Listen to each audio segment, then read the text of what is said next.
Hey, we're live from 304 Studios in Jonesboro, Arkansas. This is an stspod.club production. Hey, guys, welcome to our first annual halftime show. So if you're watching a football game, this started as soon as the halftime show on the big game started. This is a segment that we do every time Lance and I record an episode together. We do a segment called Halftime. I've taken all of the halftime segments and I've put them together for you for a halftime show. Please sit back and enjoy Halftime.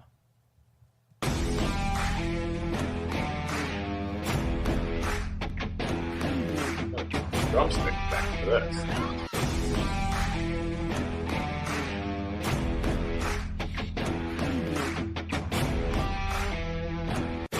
All right. We're halftime. New segment on. Going to halftime.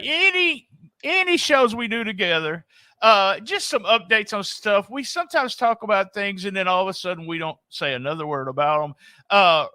I just want everyone to know that we will be doing the former picks in Patreon.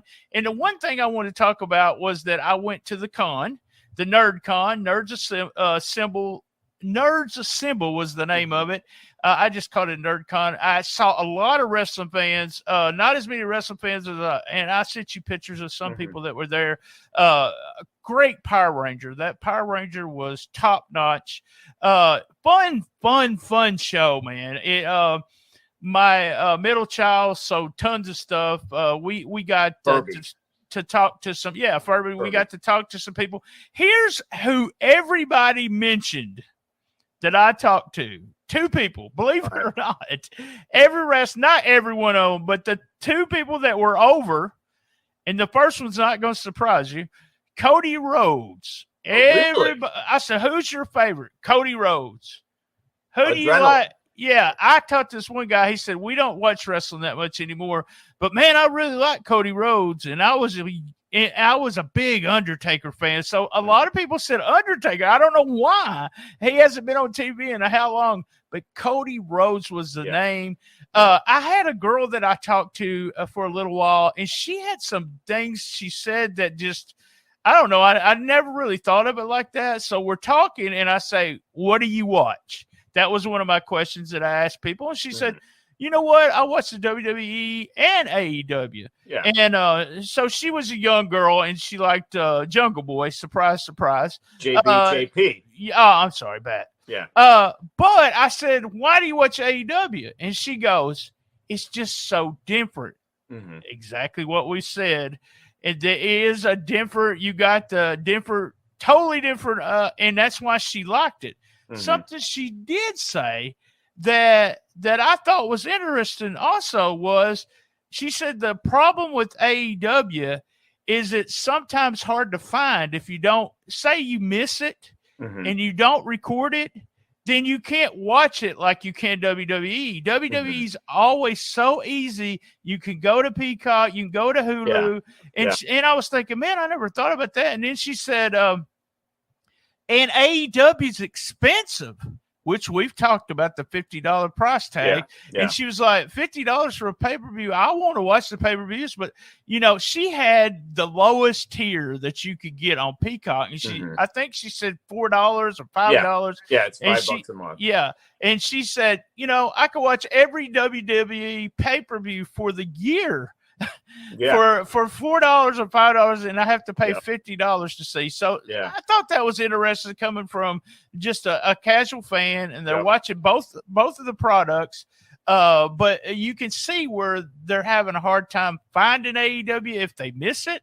And so that might be, in the expense. We talked about the expense. That's expensive. So the more pay-per-views they have, they need to do something like, and there's all kinds of rumors that they will do something with HBO Max. So or Max, I'm sorry, I called it HBO. There's, 2 points of what you just brought up. If they're teasing going to monthly on the pay-per-views. Yep.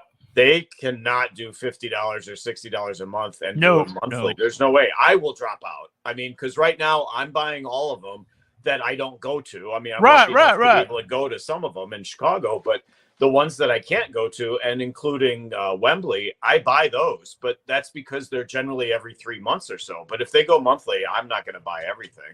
I'll have to pick and choose.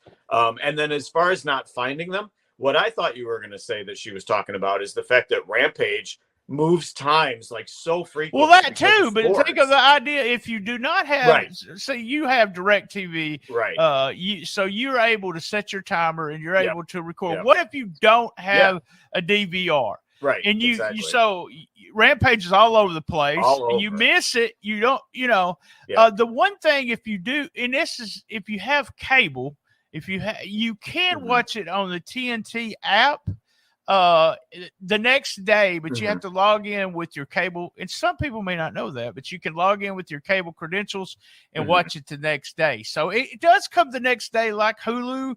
Or Hulu SmackDown didn't come on Hulu last night till Friday night SmackDown till like 9 o'clock. I was like, what the hell? I know.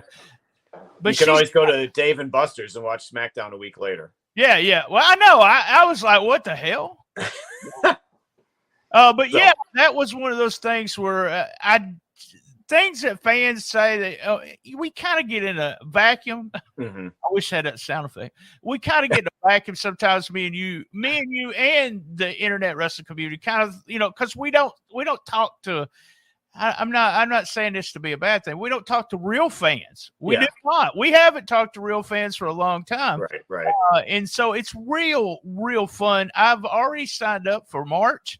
It will be a Teenage Mutant Ninja Con right here in Jonesboro. And we are giving away, they have 4 wrestlers that are actually Teenage Mutant Ninja Turtles. So I've bought all 4 of those and given those away. And then talking to wrestling fans is always fun. All right, that was halftime. Well, halftime. Back to the...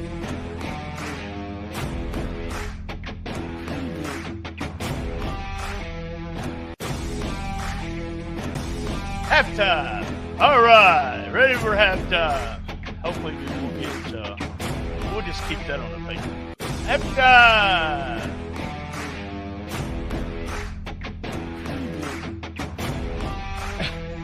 I'll play that for the next 20 minutes. Yeah, there we go. All right, you're gonna talk about the Breakout Stars episode real quick. It's episode 738. Tell us how we did. We talked about it on the Patreon version, but give everyone an idea of how good we have done through the years. We have been doing the Breakout Stars episodes for 5 years, these 5 years now. And we like to think we're insiders. We're pretty good at this, predicting who are going to be the big stars that are coming up in the next year or so.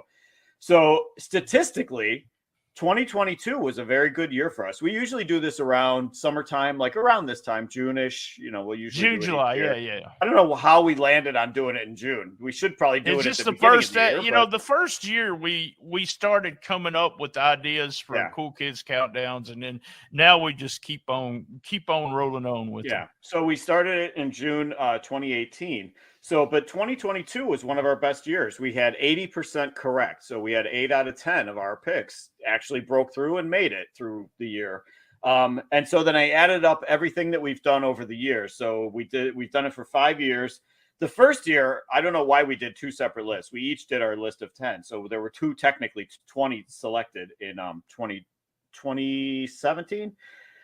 So we've, out of all of the 60 people that we've chosen over the years, we have 36 out of 60 we determine have broken through. So that is a 60% hit rate. So way better than a baseball player. If they're batting 300, they're doing well. So even when you use people over and over, 60%. I'm glad you're not using old stories like you did the old picks from the other Breakout Stars. All right, let's get on.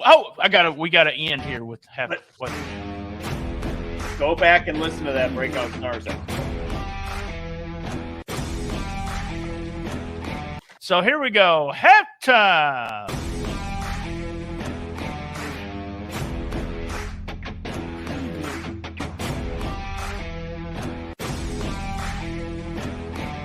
All right, we're halftime with Lance Levine. Tell us what we're talking about, Lance. All right, so you wanted to pull out 2 specific stats about this year's G1. So these are the 2 that we're going to talk about. Is Naito this year the lowest ranking winner in our rankings? Is he the lowest ranking winner of the G1? So we started doing this in 2017. Right. And I think you were onto something on your theory, my friend. Oh, yeah. When I ranked him, I ranked Naito. Let's go back. Let me look real quick. You had Naito at 10. 10. So when I did that, all I could think about, that's a halftime subject right there. Yeah. So I had him at 6. So by our grades, he averaged out at 7th place. So 7th best performer in the G1. So you said, I think that's the lowest we've ever had.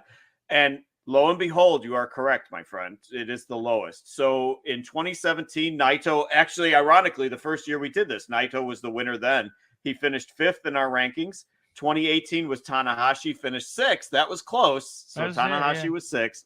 2019 and 2020 was Ibushi, and he was 4th in our rankings both years. So repeat on everything. 2021 was Okada at 2nd place for us, almost the winner. 2022 was also Okada won it, and he was 3rd.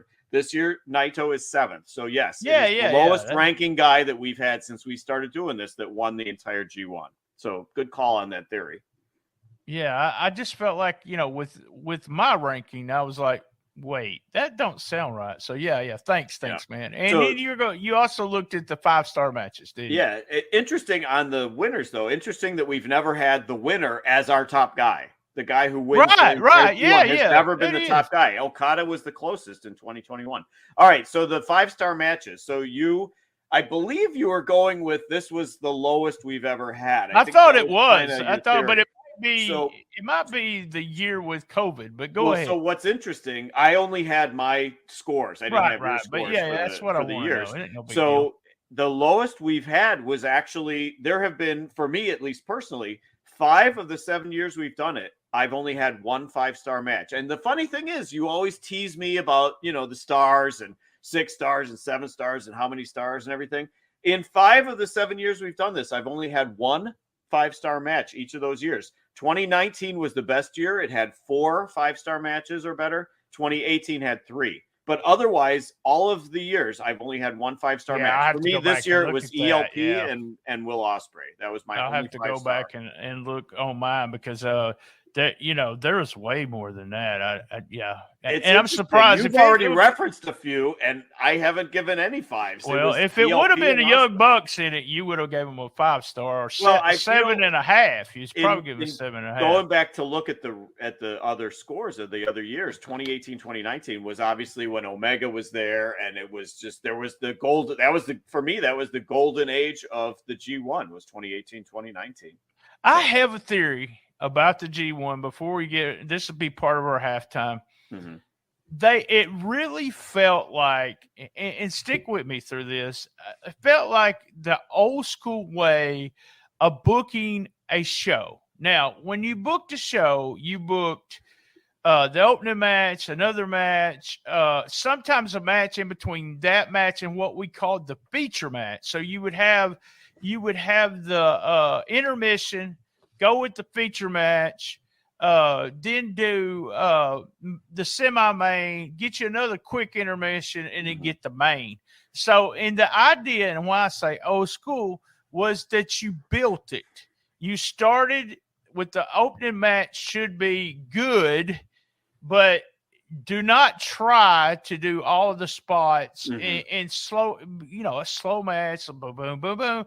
And it got better as you went. The idea was that the feature match, you might be able to step it up a little bit, or the match before the first intermission, step it up a little bit, but you did not want to outshine any of the first matches. It felt so much like that when the last nights, the semifinals and everything, I was like, now this is all so good. I love the booking. I love everything they did.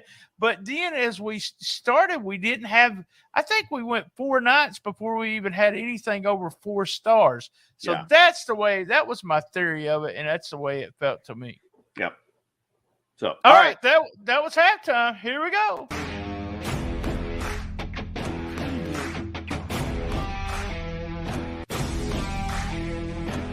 Back from commercial and halftime.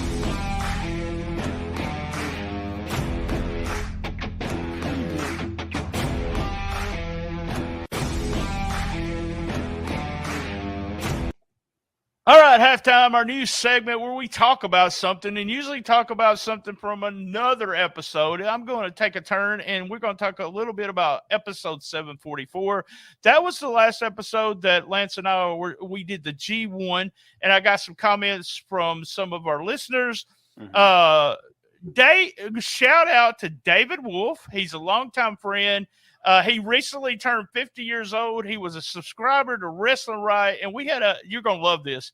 He bought his first tapes from me when he was 15 years old. Wow. And he said, you opened the door. I had never seen all this wrestling from other places. It was just a great conversation. Shout out to David. David told me to tell you that he's going to use Corrosion, and he will give you credit for that. Yeah. And to tell you, he said, hey. And in that same voice, and the wife also, voice? Okay. The wife told me when I headed back to the studio tonight or this afternoon here before Dynamite, hey to Lance. Okay, well that makes sense to her. Yeah. Yeah. David said rewatch Naito and Ospreay. Really good match. He said to tell you better go and rewatch it. Okay. So Eric, and that's ERIK Crone. He made a comment on Patreon that Finley, not finally, like I like to call him, and Tama Tonga are both missing something. 3-star specialists, and then he just wrote Suji. I always want to say Suji. So he's in love with Suji, as we know. But he doesn't like Tama Tonga or Finley. I have to disagree on both guys. I know you're not as high on Tama as me, but you are. And this is episode Finley. Yeah, 744, episode 744. And we got 2 things left. Let's go to the show. I want to tell a story. I mentioned it just a little bit, but do you watch New Japan on the Fire Stick, right? Yes. Last year, I was watching it on my baby girl's Fire Stick, and the remote control went out. I changed batteries. I couldn't get it to sync with the Fire Stick, so I threw it across the room. Then watched the rest of the G1 right here on my computer at the desk. And then when the G1 started this year, I started watching it sitting at this desk, and I was like, God, in my mind, it went, God, I wish I could watch it on TV. And then I was like, I ended up watching it all on almost every bit of it on the Fire Stick. If you want to get New Japan World, it's the perfect way to watch. Yeah. Watch it. It is awesome. It plays very well. There's always a little glitch. You got to just know how to get to it. But I have on the playbacks of the matches, I don't have any slowdown, no anything. Yeah, I was going to say in this entire G1, I maybe had one buffering the whole time. I didn't have any buffer. It's just it was great. Yeah, great. Fun stuff. All right, that was halftime, guys.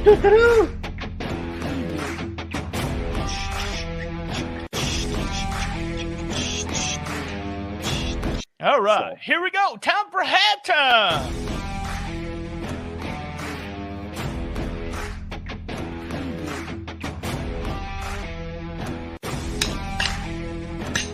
There's that skip right there.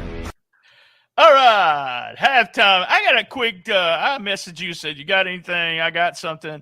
One of my friends, Scotty Wentz, who used to be a wrestler, and he messaged me. We talk back and forth on Facebook Messenger. He sends me talks. We talk about he plays fantasy football with me, and he sent me a clip. And I want to talk to you about how, I guess, because there were so many people talking about it. Penta against Orange Cassidy on Dynamite, and they did the Canadian Destroyer spot, and no one sold it. And I started thinking about that. And Scotty was, Scotty's old school. I'll just tell you that. He believes, you don't sell anything. I seen Bully Ray say something about it. I have a weird opinion because I talk about this is a new style. I've talked about hybrid style for the longest time. And I believe this style is something we've seen in other matches for a long time. Like for Dynamite Kid, Tiger Mask, you had a bunch of stuff in Japan that was just crazy stiff. You had And you know, this is the style. This is the way these guys work. And in my opinion, I've always thought that I don't know. I don't know how to put it. I thought it was a limited audience. I still believe that. I still believe they will never have as many people watch it as WWE is, because WWE doesn't do that always. And something I had talked to my buddy Jeff had sent me something, and it kept resonating when I was thinking about what Scotty said about this, is that there's two ways of doing stuff. So let me say, you might not be a fan of it, and I'm not picking on Scotty. I'm not a fan of everything that AEW does, and I've got kind of tired of it. I told you that WWE on the last episode that I like the WWE style now more than I like the AEW style, because I've kind of got tired of it. Me and you, and I'll put this in we went 205 Live. I want go back to an episode. We talked about 205 Live, and we actually, and I guess I'm clearing my throat. We actually said if WWE did a show like Dynamite, that they would be successful with it. But this is, I told Scotty, I feel it's a PWG style that just kind of, in luchas like that too. You could jump off somebody from 500 feet and the guy pops up, you know. Right. So what Jeff has said, there's, you know, people do things different. This is a different way of doing things. It just because you don't like it don't mean it's wrong.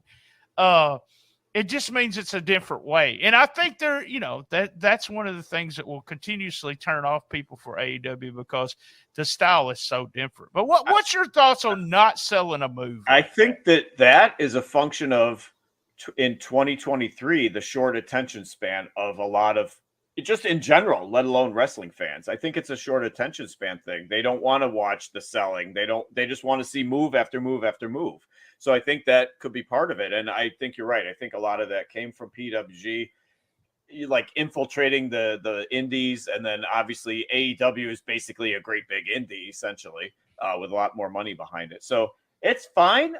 If you do it well, whatever your style is, I'm okay with it. I like when you said, you know, you don't like everything that AEW does. I'm like, so what does that mean? You're objective. You're an actual fan that can actually say something is good and something sucks. You know, I'm like, I like the fact that we're both AEW fans, but we both can be objective about it. And I, you know, the fact that we do say positive things about WWE, I'm like, and people look at us like we're lepers or something for that. I'm like, no, we're just fucking objective fans. We know what we like. We know what is good, and we know what sucks. You know, I mean, dare we say there's something that sucked in AEW? You know, it's happened. Believe it or not, nation, it's happened. So I really think that is one of those things where, you know, if we don't like it or it's not the way they used to do it, I can say I didn't like that. Like, you know, Stampede, the Stampede match, Stadium Stampede. I got a couple messages. One from David Wolf that said, you know, he didn't like that match either. Right. I looked at Meltzer's ratings, and he really liked it. It's one of those things where there's right now with so much. There's a different styles there that we're oddballs in the sense that we like both styles. And I think I'm tiring of the Dynamite style. And with me following Memphis Wrestling every week, I really like, and it's not about, Memphis Wrestling's never been about the match. And I'm talking old school. It's about the story. And what the story does and build of the match and what the match is. And I love the story part that Memphis Wrestling does. And I think AEW, you know, if they could do everybody like they did Orange Cassidy, we would never turn Dynamite off. I look forward to it so much. But I think the main thing is, you know, everybody saw that spot and said, that's horrible. They should do it that way. But, I mean, I wouldn't tell two guys to do that. But that's me. I'm still old school for the part that I want you to sell something. But it is a new way of doing things. And Scotty came back real quick. It was funny. I said, He said, is that a style? No, I said, Mhm. it's a different style. He said, is it a style? No selling? And I said, yeah, it is. I mean, the Road Warriors did it 25 years ago, and you were probably okay with it then. It looks so bad though when it's So- one of those moves that it's just like the DDT's a transitional move now but- that we see. So, all right, guys, to wrap that up, I just want to say, All right. I know we differed on Stadium Stampede, but the way I look at it, any style is good if you're a great practitioner of that style. Like John Moxley is a great practitioner at death matches or, blade, whatever, the garbage matches, whatever you want to call them. He's a great performer of doing that. And I think that just goes to show it doesn't really matter what the style is. You have to, if you're an excellent performer, I'm still going to pay attention. I'm 9 times out of 10, I'm going to like your act. Well, I'm the Stadium Stampede thing mainly for me was I'm so sick of that. I'm sick of the whole brawling and garbage wrestling. I really am. I'm just tired. So, all right, that was halftime. Thanks a lot, Lance, for contributing. Thanks, Scotty, for sending me a message. We do appreciate you listening.